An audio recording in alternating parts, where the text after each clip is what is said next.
For 3,000 years, the galaxy treated Earth like a scar. Not a threat. Not a prize. A reminder. The Truce of Ashkelon was older than most living empires, older than the Vraxian Dominion itself. It existed as a footnote in military academies and a warning whispered by elders who had lived long enough to remember when humans first stumbled into interstellar politics with dirt under their nails and fire in their hands. Back then, humanity had been new. Loud. Violent. Divided. They hadn't arrived with fleets or banners or divine claims of destiny. They arrived with evidence. At the Ashkelon summit, surrounded by towering reptilian warlords, crystalline diplomats, and machine minds older than human civilization, the human delegation had looked unimpressive. 5 of them. All male. All tired. All wearing outdated military uniforms from wars they'd fought against each other. The council laughed. Then the human ambassador, an aging general with a limp and eyes like burnout stars, placed a small black data core on the table. "This is not a threat," he said calmly. "It's a courtesy." The data core activated. Maps bloomed into the air. Stellar fault lines. Subspace stress points. Star ignition thresholds. Detailed models of what would happen if gravity was pushed just wrong in certain systems. Home systems. Council laughter died mid-breath. The ambassador continued, voice steady. "We are bad at peace. We're excellent at escalation. And we'd rather not practice on you." The truce was signed before sunset. 3,000 years. No contact. No interference. No curiosity. And for 3,000 years, humanity vanished behind the quiet yellow star of Sol. The Vraxian Dominion believed that silence meant decay. Empires rose and fell in the dark while Earth remained absent. No colonies. No expansion fleets. No political maneuvering. No ambassadors. Just nothing. Extinct, perhaps? Younger strategists suggested. "No," said the elder caste. "Humans never go extinct quietly. But elders die. And fear fades." The High Warlord Kraxel the Unbroken watched the ancient truce expire on his command dais, talons flexing with satisfaction. 3,000 years, he snarled. They hid like prey. A lesser commander hesitated. "My lord, the archives are outdated," Kraxel cut in. "Their weapons are relics. Their species divided. Their world ripe." The declaration of war was broadcast on every known frequency. A carefully translated message of dominance and inevitability. By right of strength and destiny, the Vraxian Dominion claims Earth. Submit or be erased. The War Council waited for panic. They received laughter. Not on the bridge. Not from humans directly. From everywhere else. Alien merchants. Independent stations. Old veterans of forgotten wars. Laughter tinged with fear. One elder collapsed mid-transmission, whispering, "They laughed last time too." On Earth, the broadcast played in places the Vraxians didn't know existed. In underground command bunkers buried beneath cities rebuilt a dozen times over. In orbital habitats camouflaged as debris. In quiet bars where old soldiers drank cheap liquor beneath flags of nations that no longer existed. A grizzled man with cybernetic fingers turned up the volume and chuckled. "Well, I'll be damned," he said. "They actually did it." Another man snorted. "Took 'em long enough." Across the planet, ancient systems awakened. Not fleets. Archives. Human history unlocked itself. War plans written centuries ago but refined every generation. Contingencies for threats that had never come. Weapons tested once, then buried, not because they failed, but because they worked too well. An AI older than most nations came online and asked a simple question. "Is the truce expired?" The answer returned. "Yes." The AI paused for exactly 1 second. "Then notify the veterans." Humanity's response was not immediate. That terrified the galaxy more than any counterattack. No fleet mobilization. No diplomatic outrage. No threats. Just 4 words transmitted back to the Vraxian Dominion. Truce timer acknowledged. Welcome back. Craxil roared in fury. They mock us! An ancient strategist beside him said nothing, eyes fixed on long-forgotten footage, humans smiling while surrounded by ruins of their own making. The first Vraxian fleet entered Sol space 72 hours later. 30 warships. Planet killers among them. Their weapons glowed with confidence. Sensors showed nothing. No patrols. No defenses. No resistance. Mars was barren. Luna silent. Earth quiet. The fleet commander laughed. They fled. Then the sun flickered.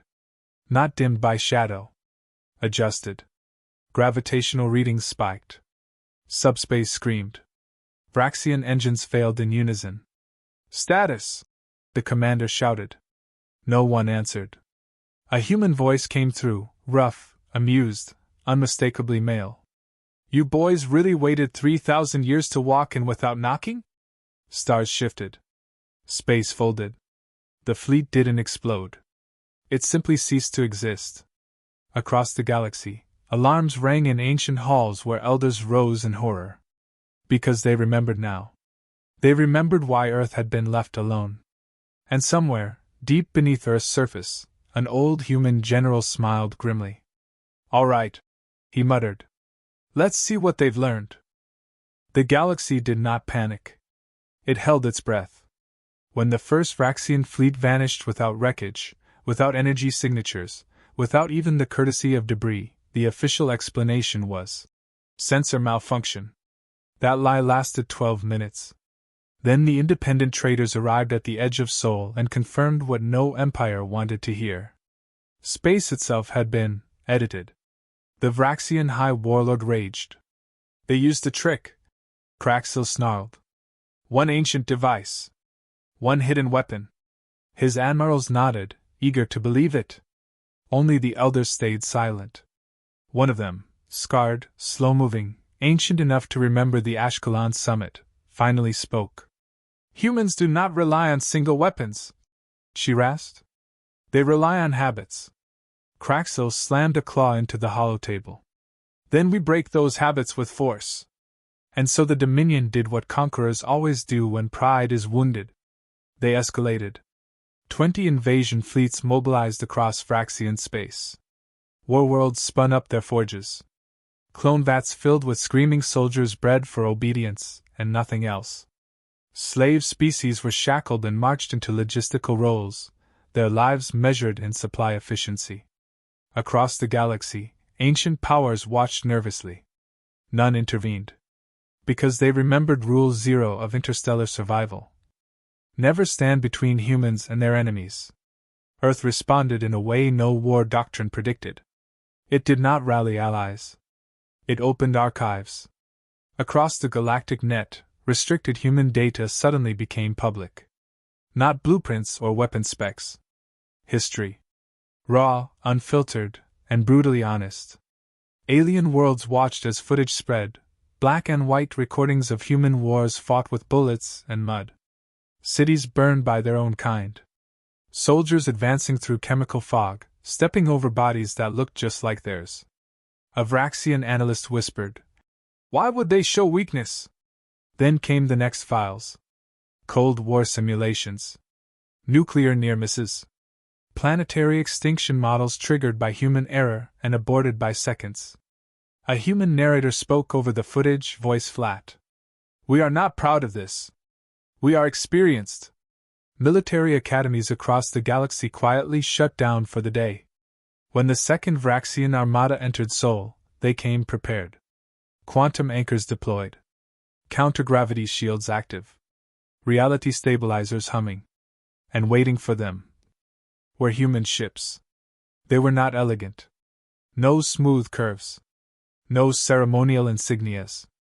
They looked like scrapyard survivors, patched hulls, mismatched plating, weapon mounts bolted on wherever they fit.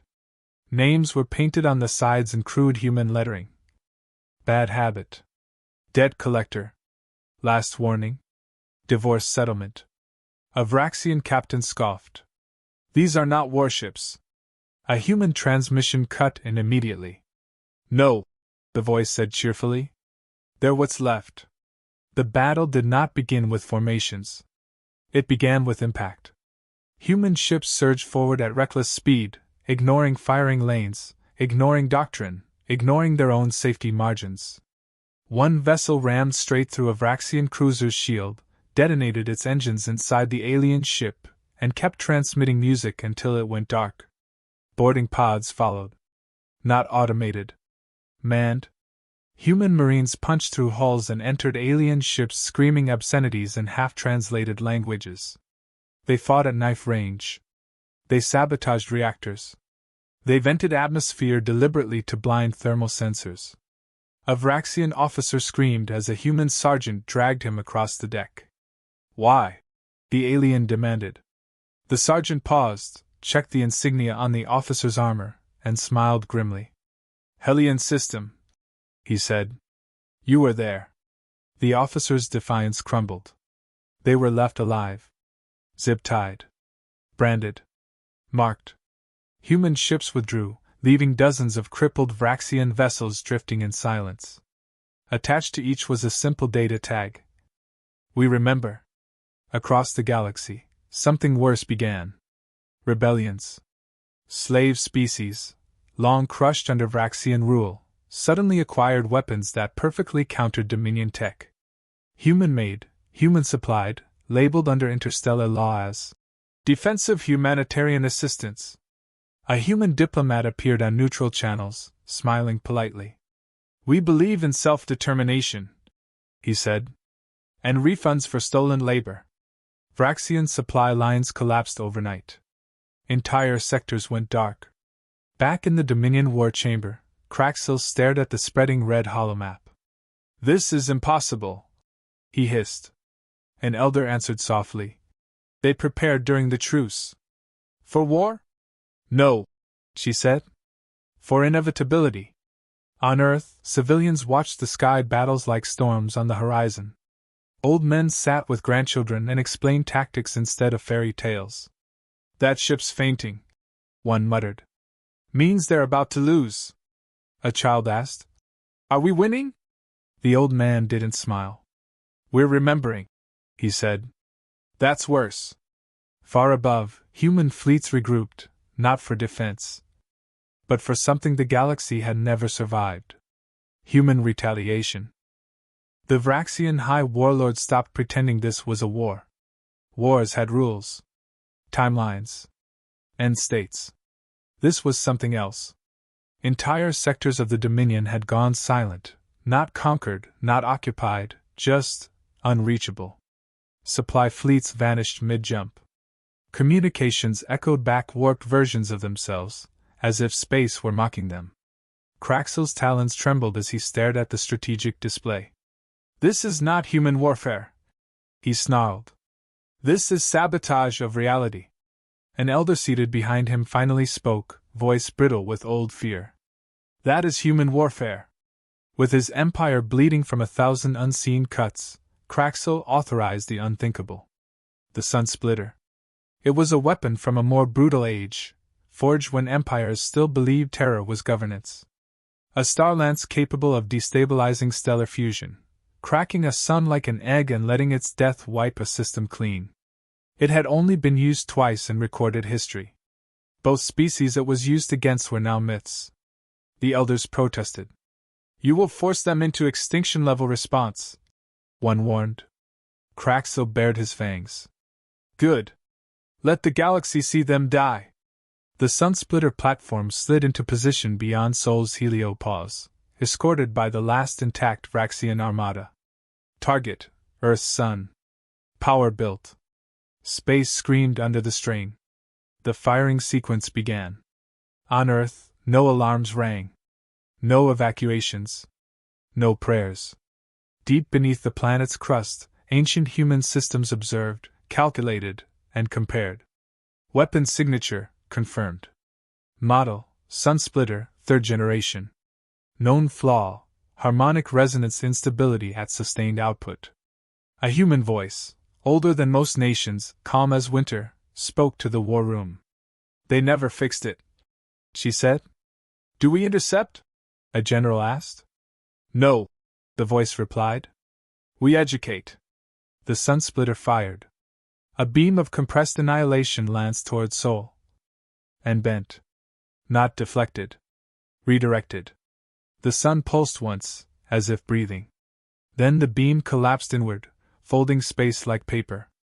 The weapon's own energy fed back into itself, creating a singularity that bloomed silently at the heart of the Vraxian formation. Half the armada vanished in less than a second. Ships were stretched, crushed, spaghettified into nothing. The rest tried to flee. They couldn't. Space around Sol locked. Humanity had done something no species dared. They weaponized astronomical constants. A transmission cut through the chaos, broadcast on every channel. A human face appeared, lined, scarred, unmistakably amused. We told you 3,000 years ago, he said. We don't like practicing on others. Behind him, the star burned steady and untouchable. The surviving Vraxian ships powered down. Some surrendered. Some begged. Kraxel watched his empire die in real time. Open a channel, he rasped. The human response was immediate. You don't get to negotiate, the voice replied. You get to listen. Ground forces were unnecessary. Human ships boarded the disabled Vraxian flagship without resistance. Kraxel was dragged before a tribunal, not in chains, but under gravity so heavy his legs buckled. No cheering crowds. No execution stage. Just a quiet chamber and a human judge with gray hair and tired eyes. You declared war, the judge said. Why now? Kraxel spat. Because you hid. Because you stagnated. Because you were afraid. The judge leaned forward slightly. No, he said softly. We were exhausted. A ripple of unease passed through the room. For 3,000 years, the judge continued, we healed. We argued. We built systems to stop ourselves from ending everything. He met Kraxel's gaze. And then you reminded us why those systems exist. The High Warlord straightened, pride cracking. Then kill me, he growled. End it. The judge shook his head. Killing you would be mercy, he said. A data screen activated behind him, images of fractured Vraxian space, liberated worlds, former slaves forming governments of their own. You will live, the judge continued, and watch your empire become a cautionary tale. Kraxel's defiance finally broke. Across the galaxy, elder species understood the truth too late. Humanity had not returned to the stars to conquer. They returned to correct. And correction, when done by humans, was never gentle. Far from Sol, ancient beacons lit up with a warning long forgotten. Avoid human space at all costs. This time, no one laughed. The war ended before it truly began. Not with fanfare. Not with parades. Not even with treaties. It ended with understanding. A reluctant, shivering acknowledgement from the galaxy that humans were not merely a species to be conquered, they were a force of nature. A storm contained for 3 millennia, now unleashed with purpose, precision, and patience beyond reckoning. The Vraxian dominion survived, but only as fragments. Their fleets were scattered like ash across hyperspace corridors, their command structure reduced to whispers. Former slave species, once crushed under the Dominion's iron talons, now formed coalitions of their own. They had weapons, yes, but more importantly, they had knowledge, human knowledge. Strategic guidance, engineering schematics, battle doctrines. Humanity had armed them, not as conquerors, but as teachers of consequences. And Earth watched. Not with expansionist greed, not with ambition for empire, but as a quiet, unblinking sentinel. Like a librarian of the stars who knew which books were dangerous to touch. The galaxy learned quickly, trespass, provoke, or miscalculate, and humanity would intervene again, not for conquest, but because the scale of consequences humans could impose was beyond imagination. Years passed. Systems rebuilt. Alliances formed. The galaxy recalibrated itself under the unspoken rule. Do not underestimate humanity. A young alien cadet, bright-eyed and idealistic, asked an old human veteran during a joint peace summit. Why did you laugh when the Vraxian Dominion declared war? You could have destroyed them immediately. The veteran's eyes, lined with age and experience, gleamed faintly as he looked to the stars. Because, he said, voice calm, tinged with dry humor, we knew them. We remembered what humans are capable of. And we wanted them to choose their own lesson. The cadet tilted his head, puzzled. They chose poorly, the veteran said softly. Then his grin cracked, sharp as a knife. And we did what humans do best. We reminded them why you never, ever start a war with us. Somewhere deep in Sol's orbit, remnants of human ships, battle-worn, patched, and named with crude, dark humor, hovered silently. Bad habit, divorce settlement, last warning. Names that were jokes on the surface, but carried centuries of experience underneath. The veteran stood on the bridge of one, watching younger humans, children of the Truce, train for conflicts they might never face. They'll never understand peace, he murmured, until they remember war. He turned, eyes meeting the stars beyond Sol, and whispered to no one in particular. Peace isn't kindness. It's exhaustion. And when exhaustion ends... He paused, letting the weight of 3 millennia sink into silence. Humans wake up. Far across the galaxy, a warning beacon blinked red in the void. Do not knock. And for the first time in 3,000 years, everyone listened. Even the Vraxians. Even the elders. Even the empires who had forgotten what survival truly meant. Because humanity was no longer hiding. They had never been hiding. They had been waiting. And now, the galaxy remembered why. Earth slept beneath its quiet yellow sun, calm and unassuming, but one eye remained open. One eye watching. One eye, always ready. And when the next fool decided to test it, the galaxy would hear laughter. Not kind laughter. Not nervous laughter. Human laughter. And that laughter was the beginning of everything the galaxy feared, and deserved.